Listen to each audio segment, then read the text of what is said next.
పార్వతీపురం మాన్యం జిల్లా కురుపాం ఎమ్మెల్యే తోయిక జగదీశ్వరి సీతానగరం మండలం గుచ్చిమి రిజర్వ్ అటవీ ప్రాంతంలో జరిగిన వన మహోత్సవ కార్యక్రమంలో పాల్గొన్నారు. ఆమె మాట్లాడుతూ కేంద్ర రాష్ట్ర ప్రభుత్వాలు ఎంతో ప్రతిష్టాత్మకంగా చేపట్టిన వనం కార్యక్రమంలో ప్రతి ఒక్కరూ భాగస్వామ్యం కావాలని, మనకు ప్రాణవాయువు అందిస్తున్న అడవులను రక్షించుకోవాల్సిన బాధ్యత ప్రజలందరిపైన ఉందన్నారు. అలాగే వృక్షో రక్షితి రక్షితః అన్నారు. అంటే వృక్షాలను మనం కాపాడితే అభిమానులు తిరిగి కాపాడతామని, ప్రపంచ దేశాలకెల్లా మన దేశంలోనే స్వచ్ఛమైన గాలి లభిస్తుందని, దానికి కారణం మన దేశంలో ఉన్న వృక్షం సంపదే అని గుర్తు చేశారు. ఈ కార్యక్రమంలో స్థానిక ఎమ్మెల్యే బోనెల విజయ్ చంద్ర, డిఎఫ్ఓ జిఏపీ ప్రసూన, కూటమి నాయకులు, కార్యకర్తలు, విద్యార్థులు మరియు అటవీ శాఖ సిబ్బంది పాల్గొన్నారు. వన మహోత్సవం సందర్భంగా విచ్చేసినటువంటి పార్వతీపురం ఎమ్మెల్యే గారికి, అలాగే ఫారెస్ట్ శాఖ అధికారులకు, అలాగే జడ్పీటీసీ, ఎంపీటీసీ, ఎంపీపీ సభ్యులకు, అలాగే వేదిక ముందు ఉన్నటువంటి ప్రతి ఒక్కరికి కూడా పేరు పేరున నా హృదయపూర్వక నమస్కారాలు తెలియజేసుకుంటూ, ఈరోజు ఒక గొప్ప కార్యక్రమం చేస్తున్నటువంటి అటవీ శాఖ సిబ్బందికి మరొక్కసారి నా ధన్యవాదాలు. ఎందుకంటే చెట్టును నాటి కాలుష్యాన్ని నివారించాలి. ఈరోజు ఈ గ్రామాల్లో మనం ఆరోగ్యంగా ఉన్నాము అంటే దానికి కారణం మనకు కాలుష్యం ఎక్కువగా లేకపోవడం వల్ల.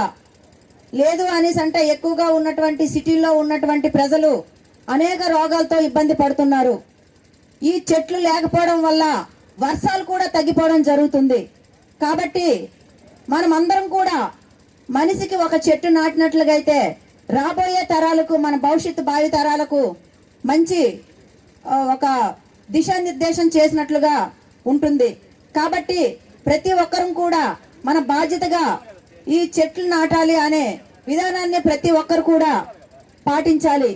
ఈరోజు చిన్నపిల్లలు ఎవరైతే ఉన్నారో చిన్నపిల్లలు కూడా స్కూల్లో మరి వారికి కూడా వాళ్ళు టీచర్లు చెప్పడం జరుగుతుంది. ప్రతి ఒక్కరు కూడా చెట్లు నాటాలి అనే విధానాన్ని తీసుకురావడం చాలా మహా గొప్ప కార్యక్రమం. ఎందుకంటే ఈరోజు చెట్లు ఉంటేనే వర్షాలు పడతాయి. దానికి మరి మనం అందరం కూడా ప్రతి ఒక్కరు బాధ్యత తీసుకొని దీన్ని సద్వినియోగం చేసుకోవాలని ప్రతి ఒక్కరు కూడా కోరుకుంటున్నాను. ఈరోజు ఈ కార్యక్రమంలో భాగంగా మరి అందరు కూడా ఈరోజు చెట్లు నాటే కార్యక్రమం చేయడం వలన మరి దీనికి మన అటవీ శాఖ సిబ్బంది ఇక్కడే కాదు, ప్రతి గ్రామాల్లో, గ్రామ పంచాయతీ పరిధిలో ఎక్కడైతే మరి ఆ గ్రామాల్లో సంబంధించి రోడ్లో అయినా ఎక్కడైనా ఈ చెట్లు నాటే విధంగా ఏర్పాటు చేస్తే బాగుంటుంది. ఎందుకంటే గతంలోని గౌరవనీయులు నారా చంద్రబాబు నాయుడు గారు మరి ఈ కార్యక్రమాన్ని కూడా ముందు చేసేవారు.